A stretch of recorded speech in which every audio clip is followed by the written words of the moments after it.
ल आजसँग 2 दिन भयो म चाहिँ गोठाला आएको। हाम्रो बाख्राहरू हेर्नु न यस्तो शीत घारीमा खाएर हेर्नु न कस्तो मजाले खाएर छ हाम्रो काली बाख्रा।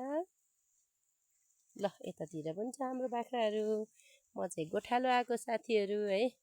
ल म त यता छाता ओढेर बसिरहेको छु। खासै पानी त परेको छैन, पर्लै जस्तो सिमसिम पानी पर्न थालिरहेछ। हाम्रो बाख्राहरू चाहिँ जङ्गलतिर अब शीत हुन्छ नि त कति धेरै, अनि हेर शीतले पनि भिजिहालेछ बाख्राहरू। ल हाम्रो यतातिर पनि छ काली बाख्राहरू।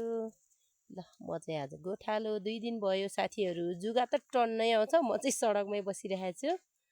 हाम्रो काली बाख्राहरूलाई पनि जुगाले टोक्यो होला पक्कै।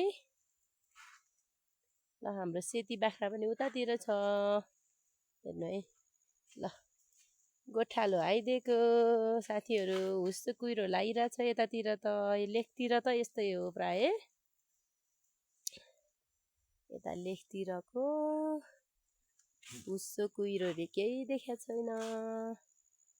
ल ल मेरो भिडियो हेरेर चाहिँ हजुरहरूले कमेन्ट गर्ने होला। ल लाइक गर्नु नभुल्नु, अनि मेरो भिडियोहरू कस्तो लागेको छ ल हजुरहरूले भन्नु होला है साथीहरू।